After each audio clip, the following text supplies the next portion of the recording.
Many of you who have been around a little while remember Sam and Louisa Ayub, who were pillars of this church and have played a vital role in the growth of this ministry, and that's why we memorize the chapel in their name. But those of you who knew Sam Ayub, who served as the chief financial officer of Coca-Cola for many years, would remember that Sam never spoke softly. He shouted even if he says good morning. Most often, when he asks you for something, he would ask it in such a way that you could never say no. He developed that. Somebody asked him, was that something he developed in the Middle East? He said, no, I learned it in New York. So Sam comes into my house one day and bangs on the table and he said, we are going fishing. I said, we're doing what? He said, we're going fishing. I said, who is we, white man? He said, you and me. And immediately in my head, all I know about fishing is that people with loads of time and patience and know-how, I guess, because all I see them standing there for hours, kind of fishing. That's my idea of fishing. And I said, Sam, but I realized, of course, there's no use trying even, although I did try. But he was not going to take no for an answer. Well, finally I said, Sam, where are we going fishing? He said, Canada. Canada? Sam, I don't have this kind of time. I'm under time pressure. He said, I'm a trustee and I'm giving you time off. I said, all right. Finally, he walked out the door and he said, see you at 5 o'clock on Tuesday, whatever the day was, at the airport, flight such and such. Don't worry about anything else, just bring your clothes. I've never fished before in my life. I know nothing about fishing. I hope that, and I tried to explain that to him. I said, do you understand that I never fish? Now, I don't care, just show up. So I showed up. We flew to Minneapolis, and from there we drove 300 miles into Canada, in the Canadian border. But you know what, my biggest, I was very apprehensive. I cannot tell you, I just felt that it was just going to be a futile trip. I love Sam, I love to be with Sam, but I don't know how to fish, I don't want to fish. I wish Sam hadn't gone to all this trouble and bought me a ticket and on and on and on and on. But my biggest fear, by far, is that we will get on the plane and Sam would say, we're going to be camping for 3 days. Well, Sam enjoyed camping. Now, I got to tell you something.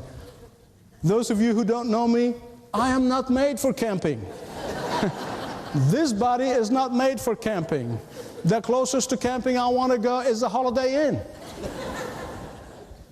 So I was so worried about that, and finally we got to our destination, and it turned out to be a very nice fishing resort. I didn't know such thing existed. It was a nice resort. I didn't know people were fanatical about it. That's all right. If you are, forgive me. I think it's all right for you. I said, okay, now it's not camping, but I bet tomorrow will be a whole new day. So we get up in the morning, and in the dining room they served a wonderful breakfast. I didn't eat much because I was worried I might get seasick in a lake. So the two of us get in a boat, and a guide, he's a Canadian Indian who knew those parts of Canada like the back of his hand. Those guys, they're from there, they know the area, they understood all that needs to be understood. So that gave me some comfort. Then I saw the resort management loading the boat with all kinds of stuff, and I got a sneaking suspicion that we ain't going to come back for lunch. So we took off into some deep waters. And the guide said, here, we're going to stop here. There is fish here. And boy, he knew what he's talking about. The fish was asking us to catch them. So what do I do? I don't know which end is that thing. What do you call that? The rod? Well, I don't know which end is. He hands it to me. He said, just hold it this way. So, okay, I can do that. He took the hook, and he put the right bait on that hook. And he said, do you think you can throw it in the water? I said, I don't know. It's too technical, but I'll try. And I throw the line into the water. And a few minutes, literally 2 minutes later, he said, okay, now pull. I said, what do you mean? He said, reel it in. I said, how do you know? He said, you got a big fish. I said, you know this by looking at this line? He said, yep. He said, no, just reel it in. And I reel it in, and sure enough, it wasn't seaweed or old shoe or something. It was a huge fish. Now, listen, guys, this is not a fish story. Now, I'll tell you. And it didn't get away. We did actually take it in. I want to tell you something. I'll never forget that feeling I had at that very moment when I caught this big fish. No apprehension whatsoever about fishing.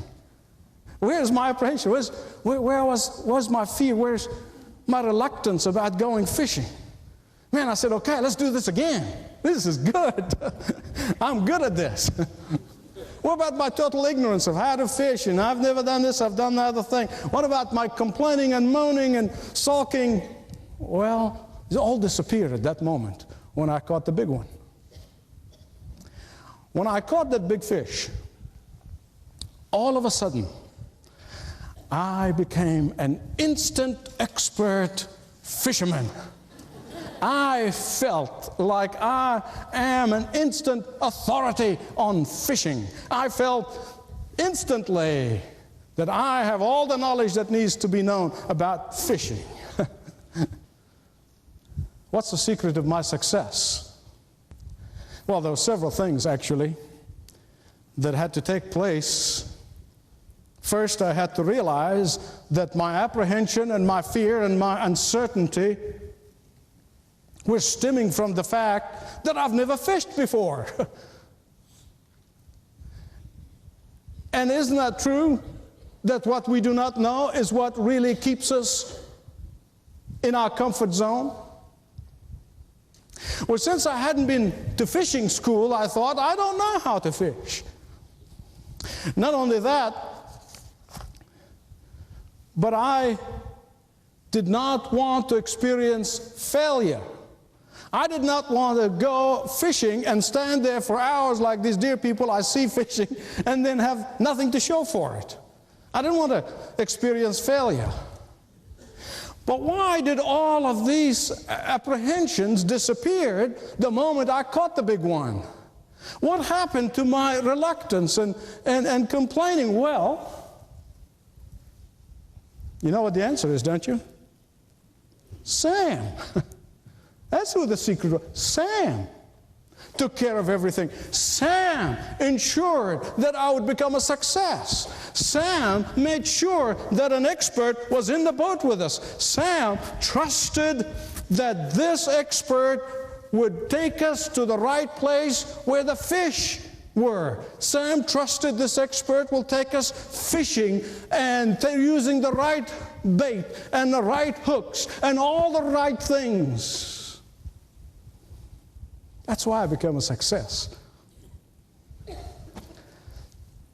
Had I tried to do all this by myself, I promise you, I wouldn't know where to go, what to use, and where wrong equipment and wrong time and wrong, everything would have been wrong.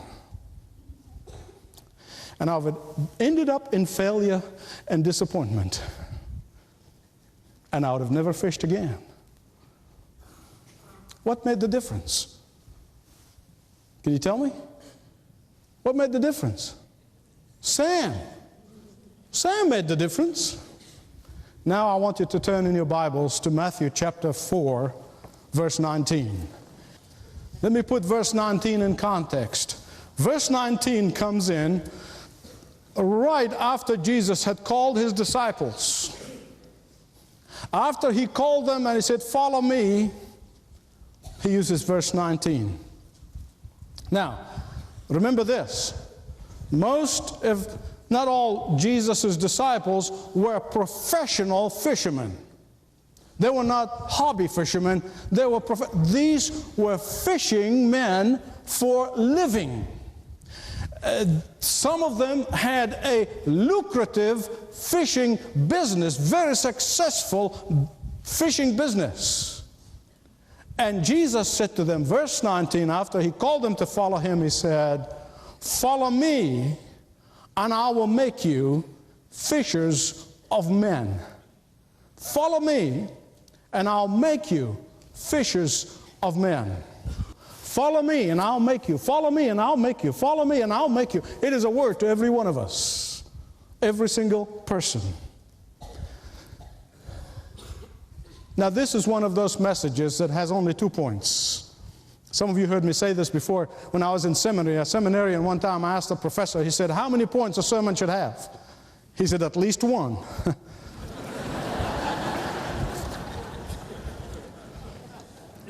Well, this is 2. What did Jesus mean by following him in order that he may make them? And secondly, why fishers of men? 2 questions that I want to answer this morning.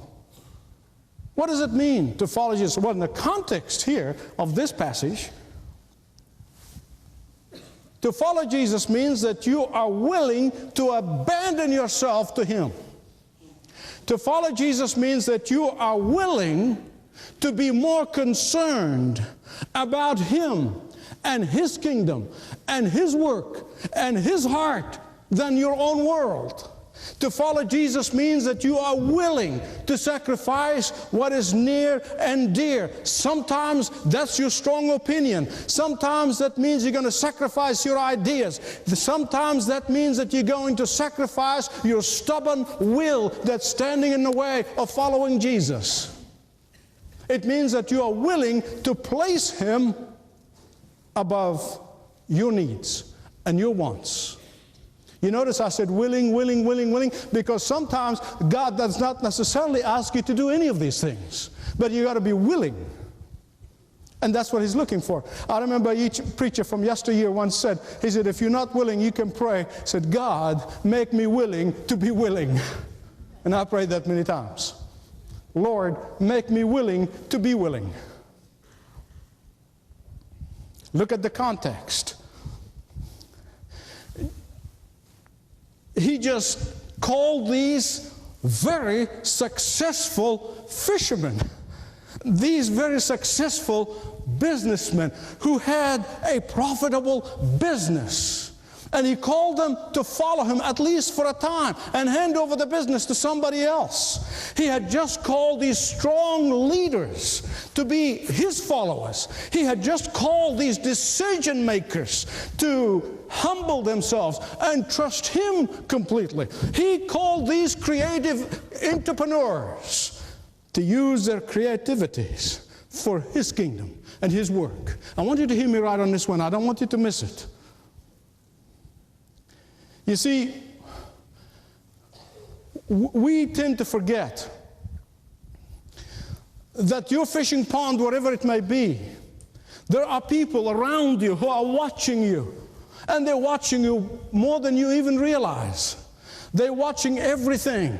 They're watching to see how you act. They're watching to see how you talk. They're watching to see how you react. They're watching to see how you live. And if they see no bait to attract them, if they see no bait to allure them, if they see no bait that they want, listen to me, beloved friends. If they see a person who claims to be a Christian, a believer in Jesus Christ, who is full of bitterness and anger and jealousy and envy and hatred and gossip and unforgiveness, if they see us doing some shady deals and not caring for the other person, if they see us being hypocrites, indulging ourselves while we are criticizing others for doing the same thing, that fish will run away. Will run away. They don't want this kind of life. They got it all, thank you very much. And so Jesus was saying, to be fishers of people, you need to model him. Just as I had to trust Sam and follow his directions and instructions, just as I had to depend on Sam, just as I had to trust him, you and I have to follow Jesus completely and abandon ourselves to him. And he's going to do the rest.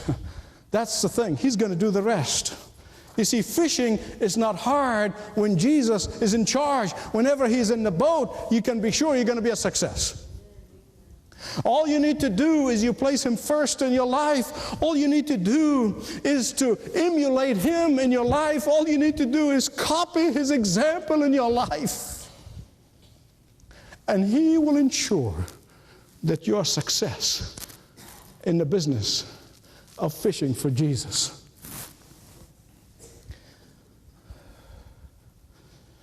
Well, why did Jesus then, secondly, say fishers of men? Why didn't he say hunters of men? Why didn't he say persuaders of men? Why didn't he say good salesmen, sell the gospel to men? Why didn't he say teachers of men? Actually, the answer is going to surprise you. It's so simple. It really is. It's very simple. You see, remember, Jesus was speaking to fishermen. So he's speaking to them in the context of their life experience. Because all they know is fishing. They grew up since little boys. That's all they know to do. And so Jesus is saying, regardless of where you are, regardless of what you do, take your skills and use them for my kingdom. Take your talents and use them for the salvation of the lost. Take your expertise and your experience and use them for my glory. That's what he's saying. In your neighborhood, in your office, in your social club, in your sphere of influence, whatever it may be. These are all your fishing ponds. God placed you there for a reason. Listen, this is something I learned from Charles Spurgeon.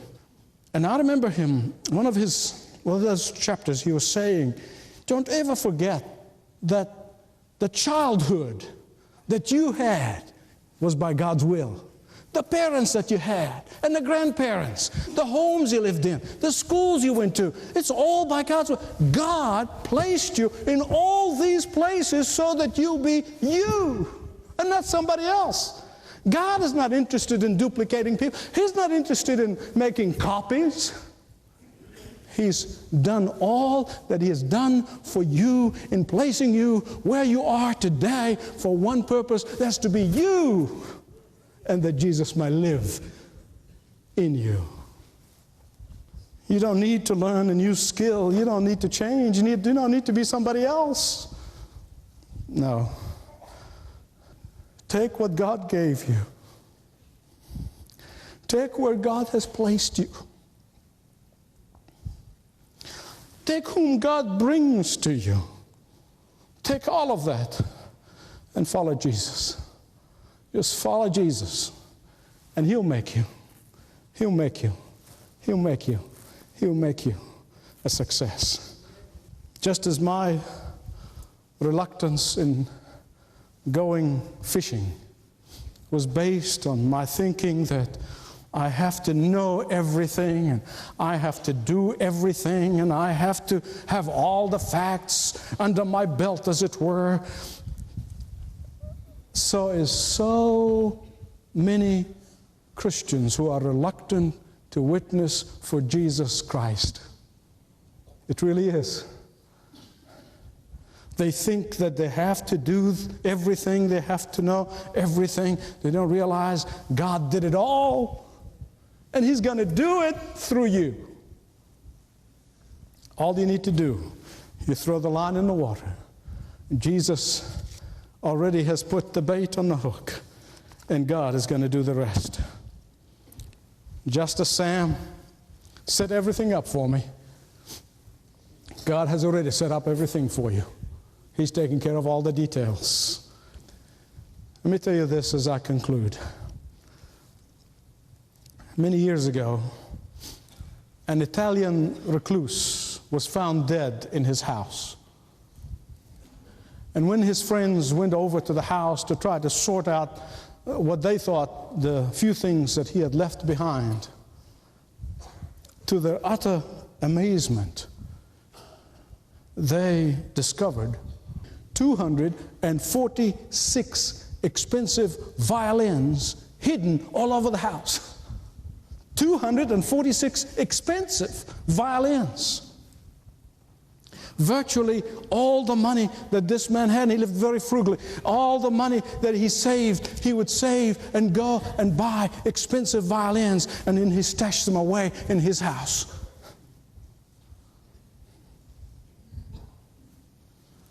So misdirected in his devotions to that beautiful instrument. He robbed the world. He robbed the world of those beautiful sounds that the violins make, because he selfishly treasured these violins. The world never heard the beautiful music that it could have been played. Now, beloved, I want to tell you something.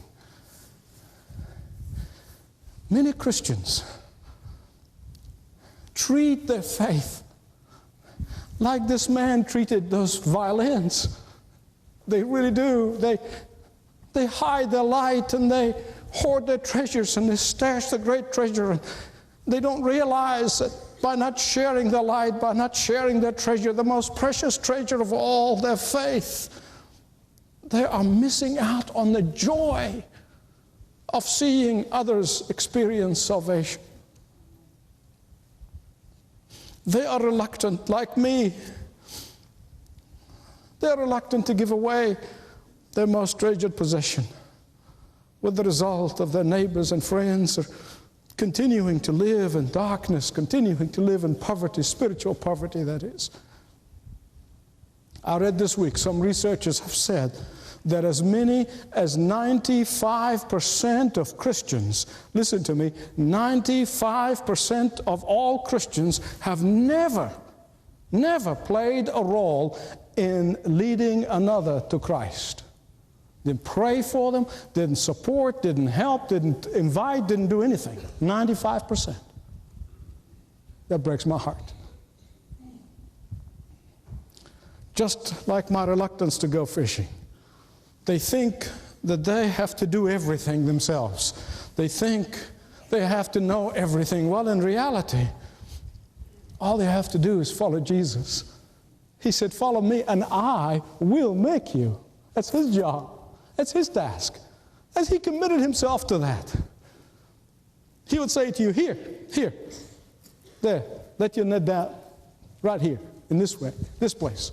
Here, there, invite this one. Talk to this one. Call this one. Others like me probably are reluctant because they are afraid of failure. They don't want rejection. Let me tell you something. Listen to me. If you forget everything I've said, I don't want you to forget what I'm going to tell you, because it's of vital importance. In the Christian faith, there's no such thing as failure. Did you hear that? Jesus never condemned anyone who failed, who tried and did not succeed. But he did condemn those who have never tried.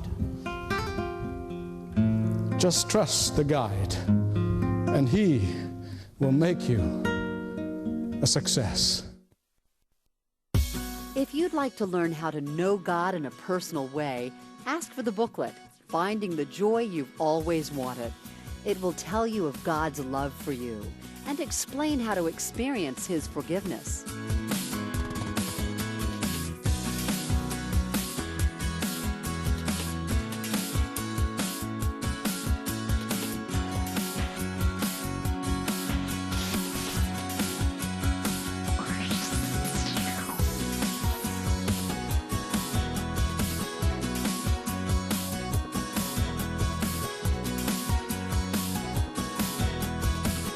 If you have a personal relationship with God and you're interested in walking closer with Him, the booklet 7 Steps in Your Faith Adventure will help guide you into a deeper fellowship with your Heavenly Father. Ask for your free booklet.